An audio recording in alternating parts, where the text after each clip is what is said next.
Merced County's news voice since 1936. News Talk 1480, KYOS, Merced.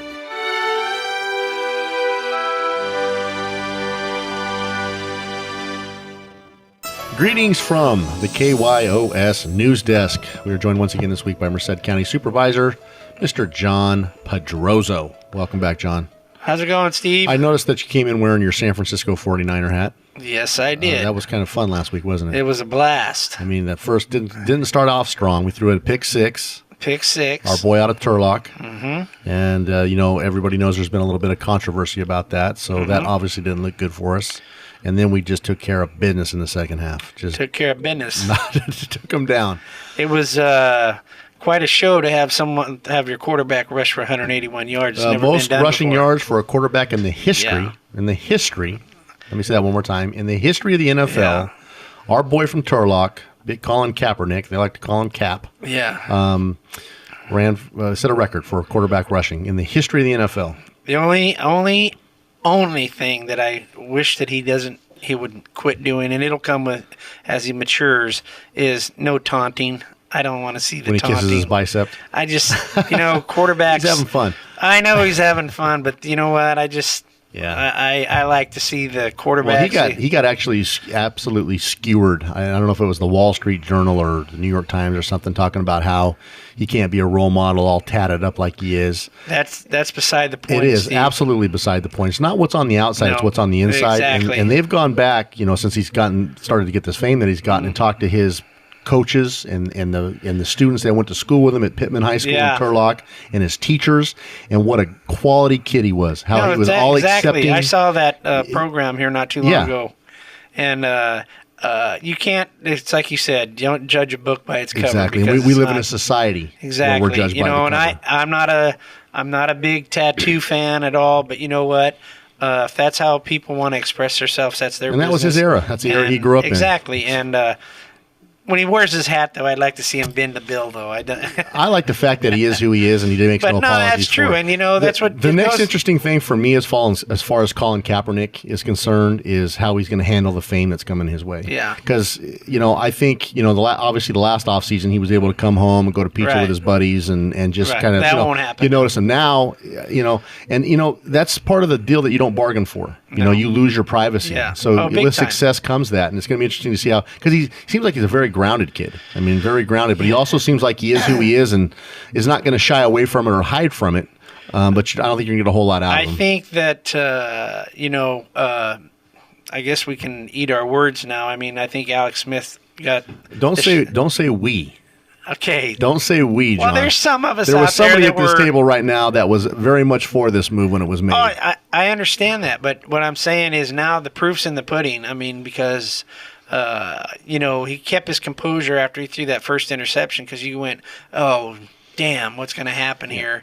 And then how many quarterbacks in the league can bust through a hole like he does and outrun the defensive backs? And he's 6'5", 6'6", 240, 250 pounds. The only other quarterback in the league that I think is comparable is Cam Newton. But he's not as big. He's not as big, but it's those threats. The threats of not only being able to throw the ball long and short, but also being able to bust a long run. Well, what it does, though, it gives you another weapon because you have your running backs, and then you have a quarterback that can mobilize. That's mobile. Absolutely. And kind of like the Steve Young thing, But this guy's got more speed than Steve Young. No, there's no doubt about it. But these teams are going to adjust. This is a unique athlete. But don't think that Atlanta's not going to adjust. No, but we're going to adjust to their adjust. Oh, no, that's true. I wouldn't expect Colin Kaepernick to bust out for 181 yards rushing, but you know what? They're going to be able to throw the ball downfield. Yep, and that's my concern is our receivers. I mean, they're building that chemistry between Kaepernick and Crabtree. You can see that there's a chemistry building there. Yep. And if we can get Vernon Davis the ball, and if Delaney Walker would hold on to the ball. I know. He's dropped a lot of balls this year. I mean, he caught one pass. He was thrown to 4 times last Saturday and he caught dropped one. a lot of balls this year. So, and then, you got Randy Moss and then Jenkins. I mean, but he's still learning. So Sunday morning, we're the first game. I think we're on at noon. Is it noon? Sunday at noon. And we're playing at Atlanta. At Atlanta. And obviously, you're taking the Niners. Oh, hell yes. And then we've got Baltimore going to New England in the evening game, and you're calling. Got to go with New England. I mean, I am going to go with New England because of Logan Mankins, because he's still a Valley boy, and I got to still. And I'm not a big. Since the Niners played him here a few weeks ago, Tom Brady kind of torqued me off, but still got to go with Logan because I know his family and everything, so I got to stick with that. Yep. So I'm going to go with that. 49er Patriots Super Bowl. I'm not a big fan of the Ravens, but I wouldn't mind seeing a Harbaugh Bowl just for. That would be. It would be something. We were talking about this yesterday. For those of you who don't know, Jim Harbaugh, the coach of the 49er, his brother coaches the Baltimore Ravens. John Harbaugh. Yeah. And then his dad was a football coach, and then he's got a brother-in-law that's a basketball coach. But can you imagine if it is a Harbaugh Bowl, the endorsements that family would get afterwards because of it's crazy. I don't think they're doing too bad right now. No, I know, but you know what I'm saying. I mean, yes. the media will play this up to the hilt. Yep. It'll be something else. Absolutely. So, anyways, real quick too, I just want to get your opinion on the fact that nobody got inducted into the Baseball Hall of Fame this year. You have an opinion on that? I know you're a baseball fan. I think Craig Biggio got the shaft. I think he should have got in. But are you of the mind that if you use steroids, you're not getting in?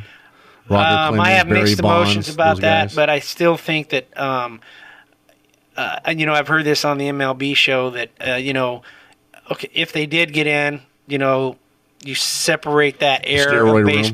Yeah, well, you separate. Yeah, exactly. That's what they talked about. But I mean, you still have to remember, and I don't like to, I'm not condoning it. I'm just saying, but they still were some of the greatest players of that time. And I don't know if they'll ever get in. I think Pete Rose should be in. He's one of the greatest ever. Charlie Hustle. Yep. And so I think Biggio should have been in. I think that should have been a slam dunk because he's a proven player. Stick with one team for his whole career. Bagwell, they're questioning. Maybe he was on steroids too, but he was a good player. And, I mean, what can you say about Bonds and Clemens and, McGuire? And Sosa, but it is what it is, so you have to live with it and see what happens. I don't get a vote, I know that. Yeah, well.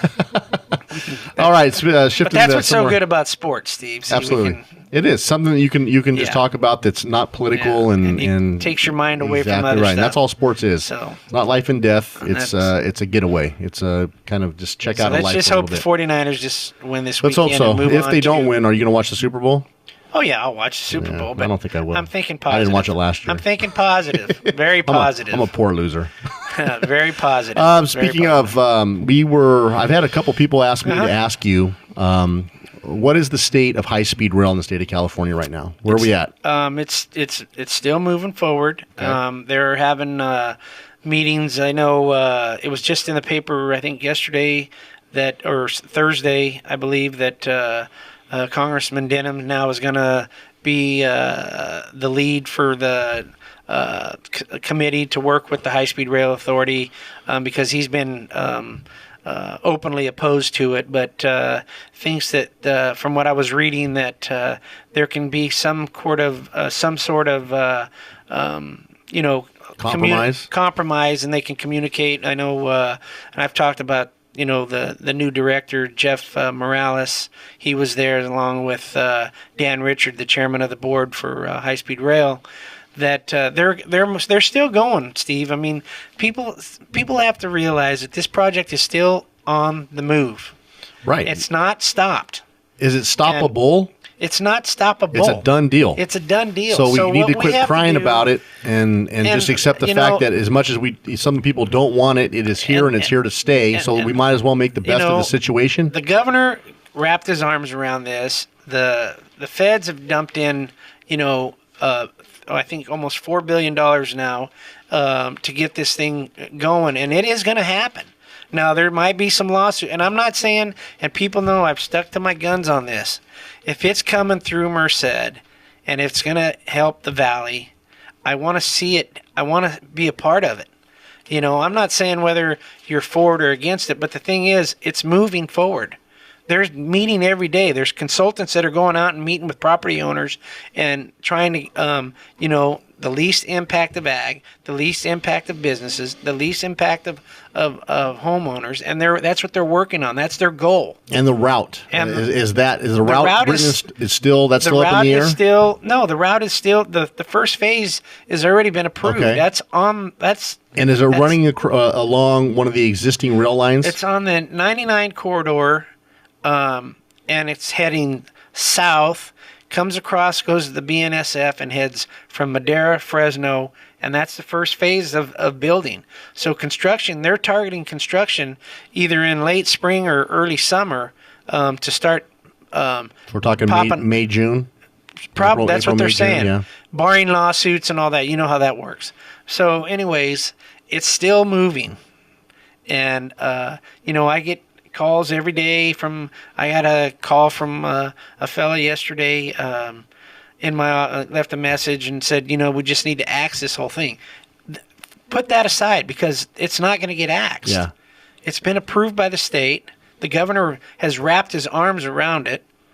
You have federal dollars that are coming in. So now it's called compromising and making this thing work so everybody... And there's going to be some bumps and bruises along the way. There always is. But it's job creation, Steve. I mean, I can't say it no plainer than that. Right. And you want to be part of that. Look what in Friday's paper, we just had another business close, and there's 42 people that are going to be out of the job. I saw that, a printing company. Yeah, huh? and I just found out about it just like everybody else. I didn't know anything about that. Right. Now, I know there's another company coming in from what I understand, but I don't know how many of those people are going to get hired back. Right. So we don't know. But anyways, my point is we need jobs. And that's why we need the Walmart distribution center. And, the front page in the paper Friday morning there it says, Walmart foes might challenge to the Supreme Court, right? Appeal again. So, the only ones that are winning here are the attorneys, in my humble opinion. Right. We need to put people back to work, and that's what we need to focus on. And I get tired of everyone saying that, we don't need this or we don't need that. Think about the people that aren't working right now. Think about the people that aren't. Which is quite a few. And, we're starting to see activity in downtown Merced. We just had, I think, 3 businesses close here in the last couple of weeks here in Merced. We had a Wimpy's, we had Wimpy's Muya Burger, and I heard the kids that did the hot dog deal that closed up over in the promenade. Yeah. So now what they're focusing on is getting downtown built back up. Right. Well, it's all we're still struggling. We are still struggling. We're seeing things. Yes. We're seeing assessed values get better. We still know that agriculture is our number one industry. Absolutely, always will be. Always will be. Yeah. Land values are escalating, as we speak. So we need to take pride in that and know that ags are first and foremost, by far first and foremost. And so we need to focus on that. But there's other avenues that we have to explore to get people back to work. And that's why I've been a proponent of this thing. Not so much that, and I've said this a million times, I have no idea if I'm ever going to ride the high-speed rail, but it's about job creation and what it can do for the valley. That's what we have to focus on. There was a congressman I read that he was saying, we're letting all these foreign countries ahead of us in transportation when we're supposed to be the richest country in the world, and we have nothing like that. So why not do it? Right. You know what I'm saying? Absolutely. So, and if it's going to be done, be part of it. Right. You can't sit back and fold your arms and say, I don't agree with this, so I'm not going to participate. Right. And conceivably cost people jobs. But it's and that's called communication, and Absolutely. that's what we're trying to work through. And I've said this before, and I'm going to continue to say it. This new regime that the High-Speed Rail Authority has, the people that are involved in it, the leadership that they have, is way different than what it has been in the past. Right. Way different. Right. So, and besides, I was going to ask you, what is up with Governor Brown declaring that our fiscal emergency is over, that we are no longer in debt, we're actually in the black? Where the heck did that come from?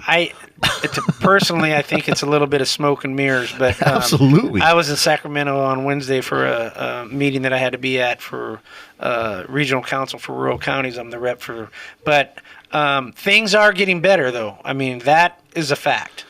Now, as far as the budget, they even said it up there that it's a little more. Yeah, absolutely. How can it all of a sudden, exactly? And he says it with a straight face. I mean, I saw interviews with him where he'll look you right in the eye and say, "We're in the black, baby. Yeah. It's the fiscal crisis is over." Yeah, well, that's the governor, though. I mean, so right on. So anyway, too many years of living in the '60s, huh? I'm not going to say anything. Real quick, too, one of the biggest debates in the country right now, obviously, has been the gun control thing. The 23 recommendations from the Presidential Council came out. You had a chance to look at that? Do you have an opinion on that? I haven't really had a chance to. Yeah. Like I said, I was when that was. Have you heard anything that makes sense? I mean, the only thing that I want to say is, I support the hunters. I support the NRA and everything. And, the only thing I'm concerned about is the assault rifles. I just can't stand, and they make it too easy for people to get these assault rifles. And that's my own, I think it's what our second and the high capacity clips and things. Yeah. I mean, I think anyone. How would you answer someone that makes the argument that the right to bear arms is just that? It's a right. It's an inevitable right. And that the reason that you were given that right is to maintain firearms equal to that the government might possess, just in case. I disagree with that. Okay. I disagree with that. Right. Do you think the likelihood of something like that happening is so remote that you can't use that as a rational explanation? I disagree with it. I don't have a problem with someone getting a concealed weapon permit because, you have the right to bear arms. I don't have a problem with that whatsoever. But when they start saying, well, the government uses these rifles and, law enforcement uses these, that's a whole different deal, in my opinion. And I'm not saying I'm not supporting. But for those who interpret the Second Amendment to basically mean that the rights of the citizens have the right to arm themselves against a government that they feel gets out of control and have the power to take it back, that premise. I have, Steve. That's a touchy. And like I said, my thing is that I think the likelihood of that is so remote. I mean, there's people that believe that that's possible. There's people that believe that that's in the process of happening as we speak. That the government is getting so out of control and becoming something so dangerous that there's going to have to be an armed rebellion. Now, they refuse to say it. They won't come right out and encourage armed insurrection. But that's the gist of the conversation, is that we want to be armed enough to where when our socialist, communist government gets out of control, it's hard to say it with a straight face, but there's people that truly believe that. Well, I don't believe that. Yeah. I still don't believe that. We have our... And that's one of those areas where you just have to agree to disagree. That's exactly what I do. And like I said, I have a lot of friends that are avid hunters, and I have no problem with that, and I have no problem with people having a concealed weapon permit. But... sometimes the wrong people get the guns, like we've seen here in the past. And how do you keep the wrong people from getting the guns? How do you keep people from doing drugs, or how do you get people from? We were talking about an interesting thing earlier about people that come back from the theaters of foreign war, and they come back, and I'm a believer that you cannot go into an environment like that and not be affected by it. So you come back and you suffer from what they term post-traumatic stress disorder, PTSD, right? And that.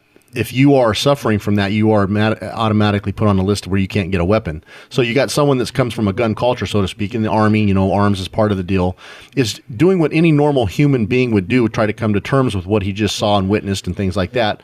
And as a consequence of that, they can no longer own a firearm. So what are they going to do? They're going to avoid getting treatment for it and suffer so that they can keep access to the arms. You know what I mean? There's all these little paradoxes going on that. And I still think to this day that, and I know this is going to go off track here, but you think back of our Vietnam veterans and how we treated them when they come back. It's disgraceful. It's disgraceful. It's disgraceful, and some of those poor people do have mental issues and can't afford to get help, and possibly are some of those people that you're talking about.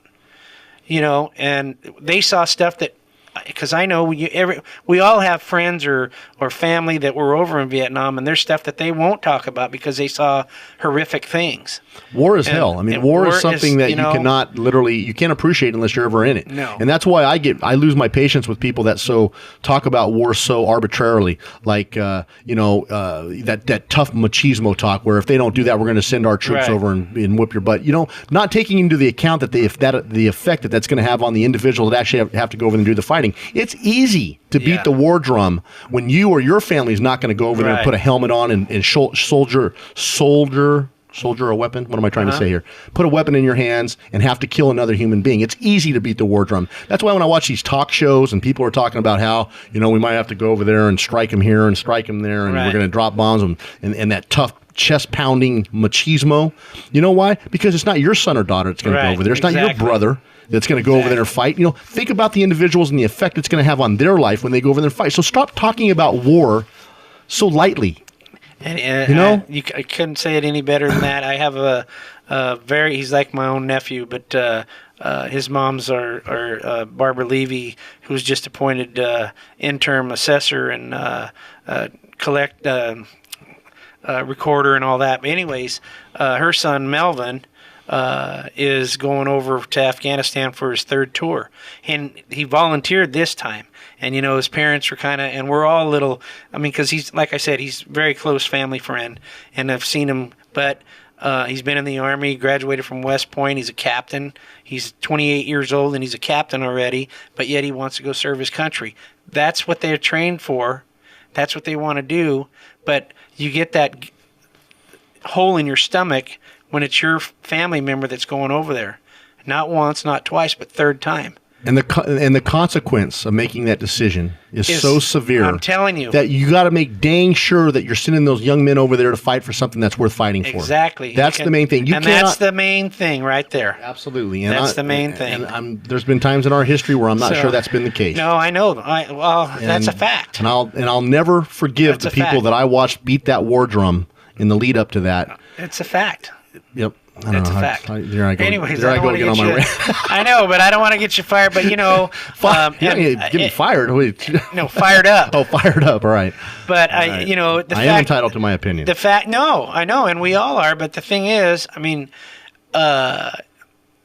this still is the greatest country in the world. Amen. We say that every week. And I don't care what anybody says it is, and anyone that has anything to do with our armed forces are heroes in my eyes. Absolutely. And to do what they've done, whether it wasn't at wartime or it is at wartime, God bless you, because you've enlisted and you've dedicated your life to the United States of America. Absolutely. So, we have to You put your life on the line. Yeah, absolutely. Not how many people can say that, and for that you'll always have respect. And you just pray to God that the leaders that get to make those decisions about sending you into war theaters. And it's something that it's worth fighting for. Exactly. And they're as noble as you are. Right. You deserve a leaders as noble as you are that are going to do something or even consider something like that for reasons that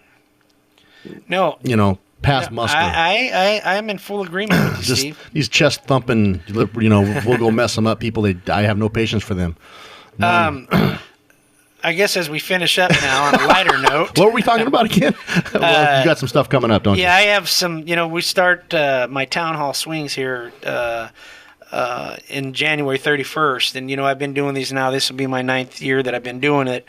And so we start in, this year we're starting in LeGrand, and then we'll do Planada, then Livingston, and then we finish up in South Merced. And I really want to encourage people to go out or come to these. And, we're changing the format a little bit this year and having the departments and some of our elected officials, whether it's Senator Cannella or a representative or Assemblyman Gray or a rep or Congressman Costa. But there's a well mix of government officials and department heads that are at these town hall meetings that when people come, they can go directly to the departments that they want to speak to and ask them the questions that they would like. Usually at the town hall meetings, we kind of open it up as the department heads introduce themselves, and then... you're the only one that's doing that, aren't you? Yes. Kudos to you for that. And I see the city's going to have a couple of them here now, too, also.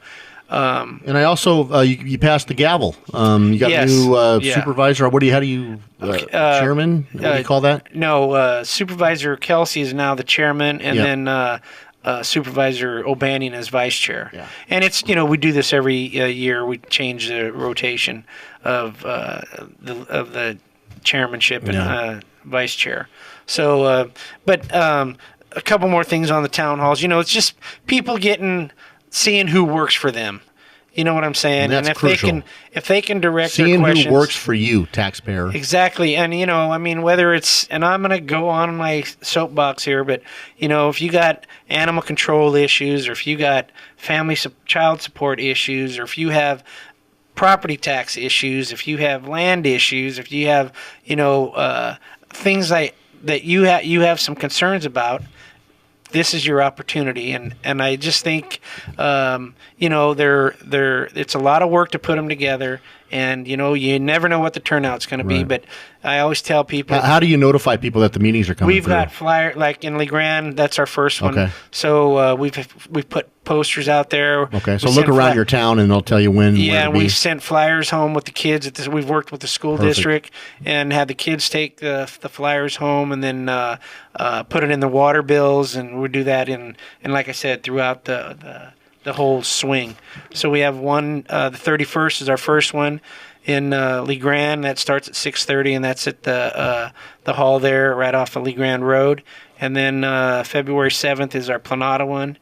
And that's at the main hall there in Planada, and they all start at 6:30, and then in Livingston we take a 2-week break, and then we start back up and finish up the end of the last two in the end of the month. So if you're from any of those communities, just look around. Yeah, and there'll be information in the paper, and then like I said, we've been advertising it quite democracy well. in action, my friend. Well, we're trying. That's the way it works. That's a way to reach out. That's the way it's supposed to work, anyway. That's what I want. Not saying that they're not a challenge, but it's reaching out to the people, so they if we help one constituent, these things are worth their weight in gold. Amen, brother. So we're really happy. All right, John. Well, enjoy this weekend. Go Niners! If we're still talking about the Niners next time you come in, that means we're in the Super Bowl. We will be. We will be. We haven't been to the Super Bowl since '95. I know that. It's been a long time. And we won. I know we did. We always win. Yeah. We've never lost a Super Bowl. No, never. Never. So, it'd be nice to get back. Go Niners. Go Niners. Have a great weekend. And don't forget the MLK parade, the walk on Monday. They must be hard up for grand marshals. Did you hear about that? I heard Paysen's in there. Yeah. You talk to him about his show. He's Grand Marshal, and he's the MC, I guess. So, God bless us all. Well, he's coming on next, so we'll see what's up. But anyways, don't forget that on Monday. Martin Luther King was great. I'm glad that they really acknowledge that and give that holiday for him, because he was a good man. Absolutely. And accomplished a lot. So anyways, have a great week, and we'll see you in 2. Thank you, sir. Thank you. Merced County's news voice since 1936. News Talk 1480, KYOS, Merced.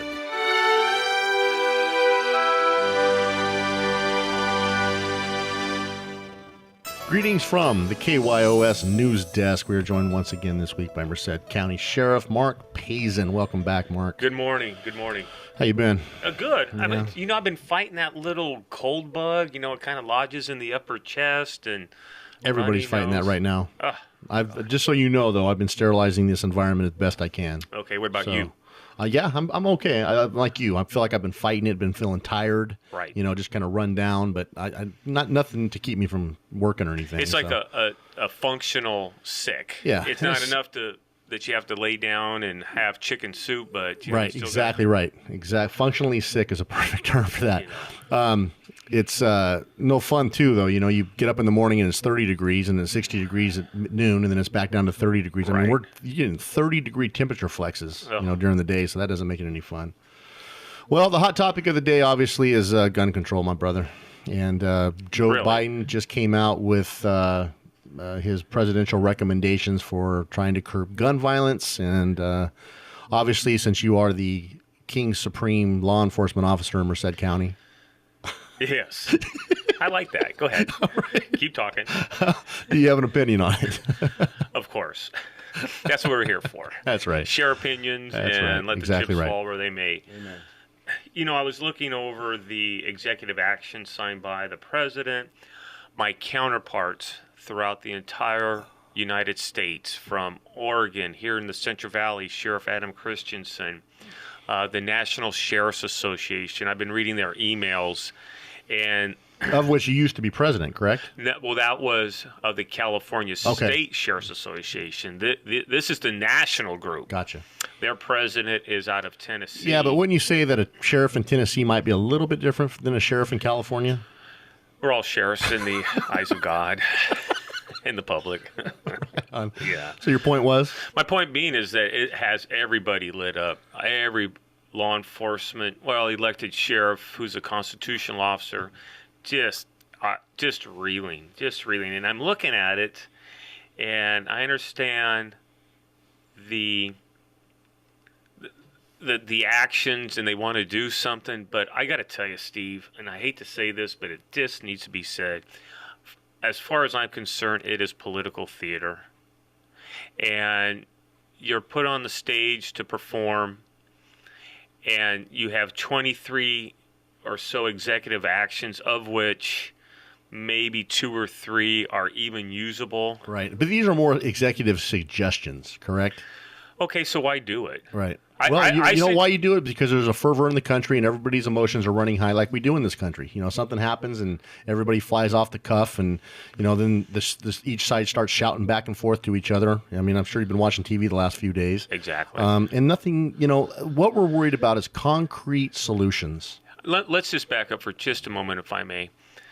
For our listeners, I think it's the duty of a person who has authority, whether it's a sheriff, a police chief, the President of the United States, to hold that fervor down, not to escalate it.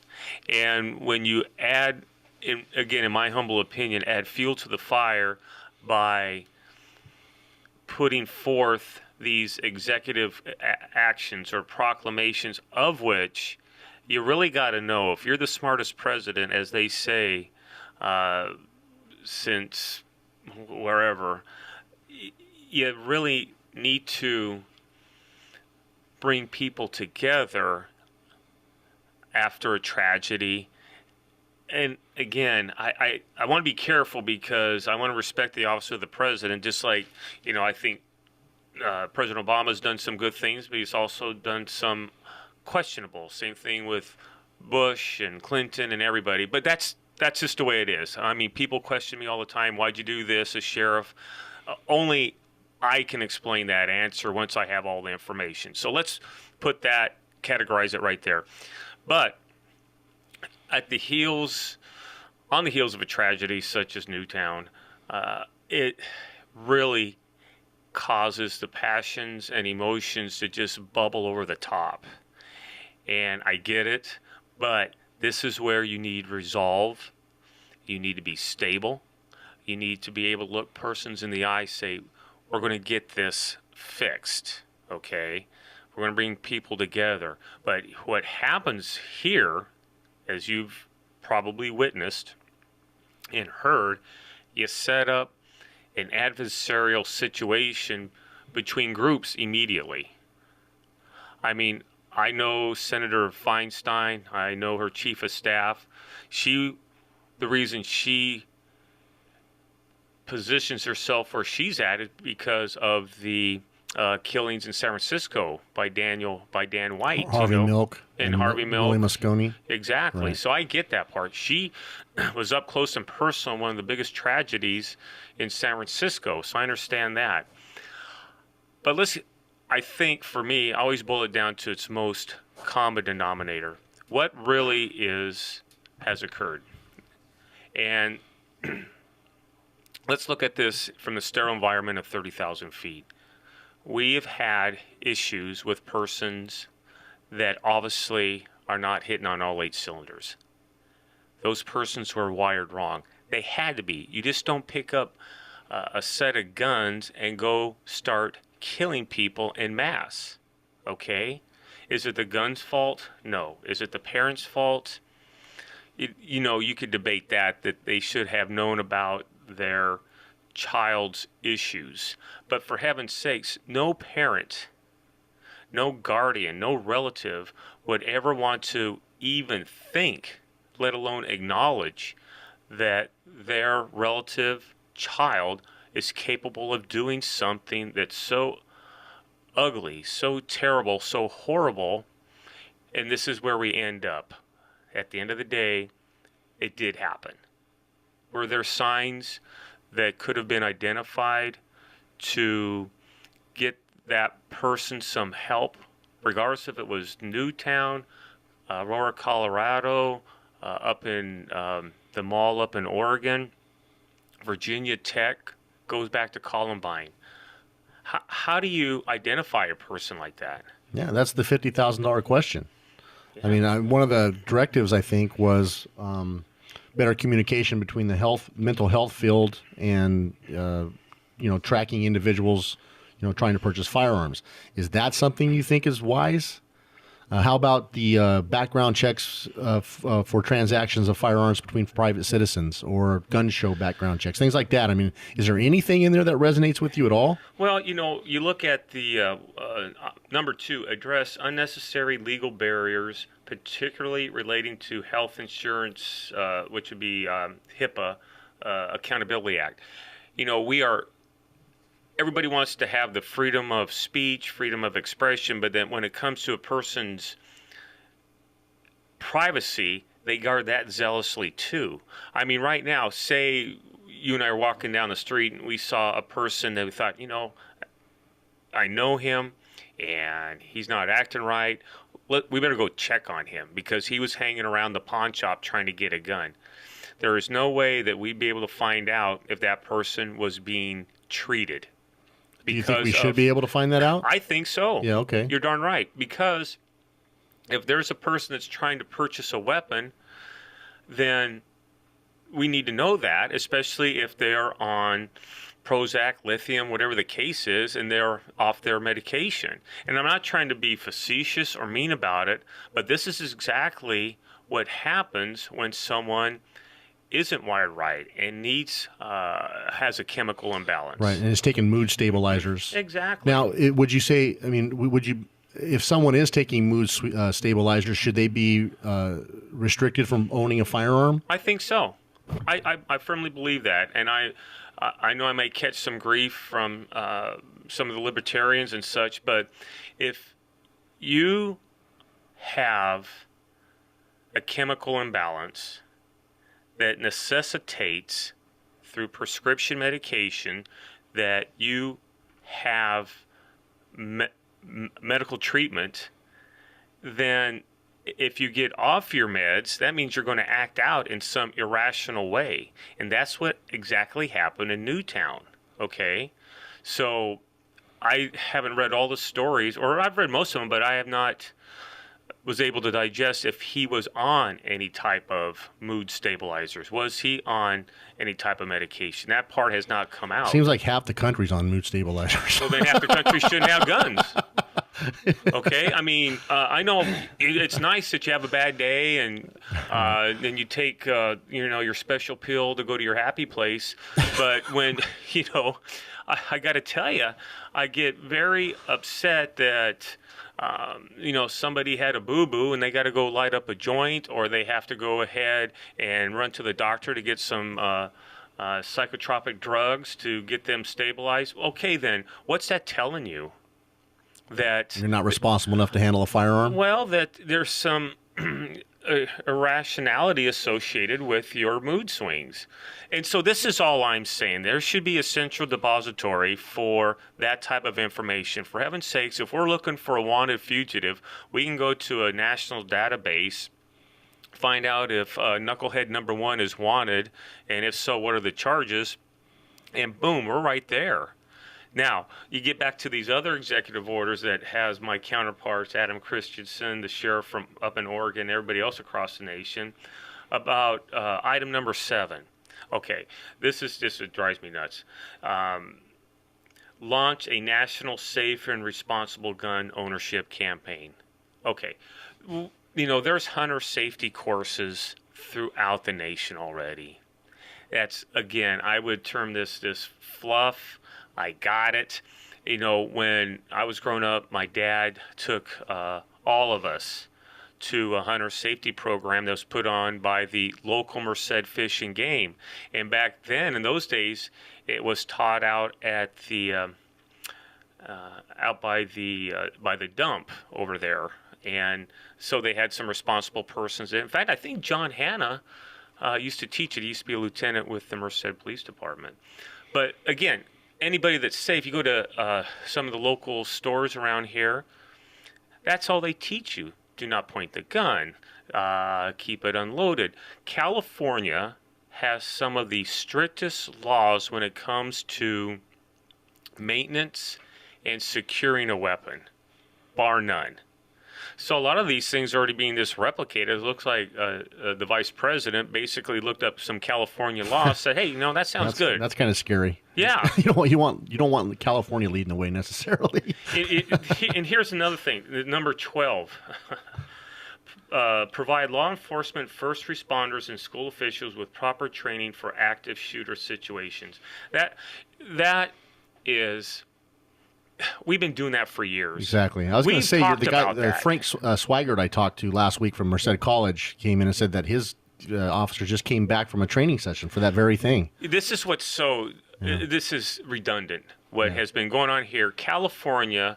Whether you believe it or not, is on the forefront of education of law enforcement as far as training, whether it's vehicular, whether it's self-defense tactics, gun training.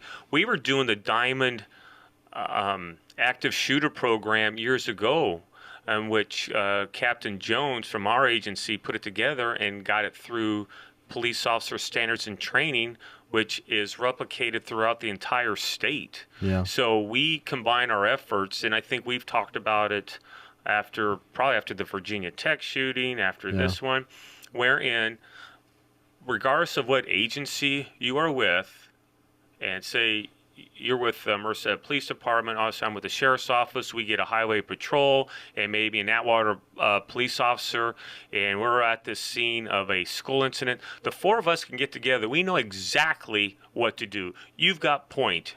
I'll take the right, you take the left, and CHP has the backup to make sure the shooter doesn't come behind us. And we go from door to door and check each and every room and secure it. And then we do a leapfrog method. So when you read this, you go, come on. You're going to tell me that it took this tragedy in Connecticut to come up with something that California law enforcement has been doing for years. Right. What about the background checks between private party purchases and gun shows? Is that implementable? I doubt it, and here's why. If you're a crook and you're one of those wild pack of dingoes that are out terrorizing a neighborhood, are you really going to, I'm going to do the Rush Limbaugh thing, grab this paper to go ahead and officially sign off that you've purchased a gun? No, you're a crook and you're a thief. You're going to go break into a house, you're going to steal a gun, and boom, you're on your way to go do whatever criminal activity you're going to do. Paperwork are for law-abiding citizens, which is nice. I'm not saying we should not try to implement it, but again, it becomes redundant paperwork that only law-abiding citizens are going to adhere to anyway. Does that make sense? It does. Armed guards on campuses, an opinion on that? We know we used to do that, but what happened was we used to have school resource officers on the campus. They were full-time. The budget fiasco and the downturn in the economy left school districts with little options to go ahead and keep a deputy sheriff or a police officer on the school grounds. We used to have what we call an SRO, school resource officer, in Winton. Joey Cardenas, who used to be full-time, is now part-time. When he retired, we brought him back for the Delhi Unified School District. We're working on someone down in Lee Grand right now because that retired annuitant hurt his back, so we're negotiating right now and getting someone down over there. So again, you look at all these orders. California law enforcement, I'm sure other states throughout the nation have already been doing this, but you put these 23 executive action items and it has everybody's hair on fire. So there's really nothing on there that really jumps out at you. There's no new ground being broke here. Improve incentives for state to share information with background checks. Okay, fine. We do that already. Okay. The one thing that probably needs to be tightened up are straw buyers at these gun shows, whether it's in Ontario, Sacramento, or throughout the nation, where Joe Blow, who doesn't have a criminal background or record, can go in, buy it, then all of a sudden he can double his money and go that. Now that guy needs to go to jail as a straw purchaser for somebody that does have a criminal background. And how would you function that? Once the gun has been registered in a national database and the serial number, make, model, caliber, and once that gun, for heaven forbid, is used in a crime, we would backtrack it. Okay, so we find crook number one has committed a crime with this, say, 357 Smith & Wesson. We get the gun, trace the serial number. Oh, okay, this was purchased by John Doe from Idaho. John, how did you come to lose this gun? And you better have it reported stolen. If not, you're on the hook for it. And I think that's one way, if you want to be reasonable about it. Yeah. And this is what drives me nuts about the Inside the Beltway. People complain about that. And I just got to vent for just a second. Instead of the vice president going to the usual suspects of high intellect, academia, come over to the Blair House where the vice president stays, we need to talk. He should have reached out to the president of each sheriff's association in the state. In this case, it would be Keith Royal this go around, or if he couldn't make it, myself or whoever, and bring sheriffs in that actually have the pulse of the community. Hey, we understand what happened in Connecticut. Can we sit down and talk? Right. What's your thoughts on it? Instead, where do they go? They go to the NRA. They bring them over. Well, you know what they're going to say. Right. Okay. Then they bring in some other academia people. You know what they're going to say. Talk to the persons that actually live it, see it every day, and maybe you'll get something other than redundant material that feel like you've just invented the internet. Oh, that was Al Gore. Okay. Instead, you have just seen like they just invented fire. Right. I mean, have you gone through this list? I have not. I've heard the pundits on TV talk about it. I tend to oversimplify things, and we need to, though. Yeah. You need to boil it down to a common element. Yeah. And what's your thoughts on it there? My thought is that if someone's hell bent on doing it, you can't stop it. There are some ideas that that I think are have the potential to diminish the likelihood, but then I'd put it to a cost benefit analysis. How much does it diminish the likelihood versus what it would cost to implement the program? And that's just the stark realities that I think we have to deal with. I'm not into the PR game, right? And I think that's what we get caught up in when an event like this happens. It becomes an opportunity to posture, exactly, posture, and make the other side try to look bad and try to exert authority. It's just I'm not into that. That's why unfortunately I've tuned out to a lot of mainstream politics. But I just live in my. It's a situation that I think when you get into a situation where you feel helpless or helpless, yes, there's nothing that can be done about the situation. Then at that point, I would like to have seen like a 30-day grace period where we don't talk about it at all. Everybody kind of sits back, collects their thoughts, mourns what happened, and then kind of come out, because nobody makes wise decisions when they're emotionally disturbed. When you come out of something and that's emotional to you and your emotions are running high, you don't tend to think like you do when you're mellow and, right. And just, but my opinion would be is just we should have given it a little more time. It shouldn't have become such an emotional and the demonization again. Here we go. One side is socialist trying to take away everybody's gun rights. The other side is unreasonable because there's no need for high capacity magazines, and the name calling starts, and then we throw the baby out with the bathwater. And I think this could be another example of that. You know what's interesting, and I hesitate in saying this, but it needs to be juxtaposed to what occurred. Merced County has had some of the most horrendous murders and suicides. They were not always with a gun. Okay, the Burning Woman case, they beat her up, doused flammable liquid on her, and lit her on fire. There was no gun involved. No. Okay, the Pitchfork murders, it was a pitchfork. Okay, so not every incident involved. Now, is a gun and a semi-automatic weapon a great equalizer? Of course it is. And people are going to say, well, the percentages show the higher propensity for weapons of that caliber to be used. I got that part also. But I agree with you 100%, Steve. You don't know what lurks in the hearts of some of these people, what makes them snap. I mean, that Adam Lanza out of Newtown, Connecticut, I could only walk through what was going on in my own mind, trying to simplify it. Mother gets up, son gets up, maybe she's rustling around in bed, next thing she's dead. He grabs the guns. What tripped him? What triggered him? No pun intended. Exactly. And there's 350 million people in this country. Yeah. And there's no way to track it all. But I will say that I've tried to keep an open mind to listen to people's points of views, and each side has some valid points. Yes. And one side's not all right and the other side's not all right. I think that, this is a very complex problem that's going to have a very complex solution.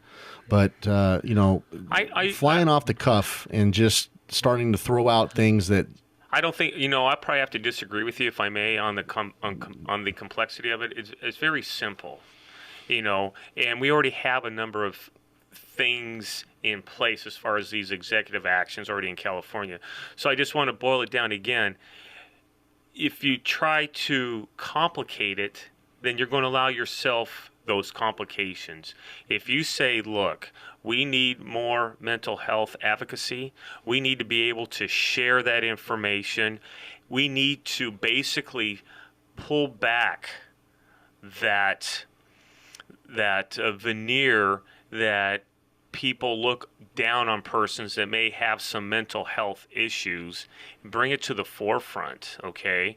That way, we as a nation can start to build upon that and simplify it. If someone needs help, we need to get them that help. We need to rally round. I think you're right. I think there's some simple principles that we can apply. I think the devil's in the detail, and that's where the complexity comes in. Yes. That's what I meant. And also, how do you report what mental illnesses rise to the fact where you can't own a firearm?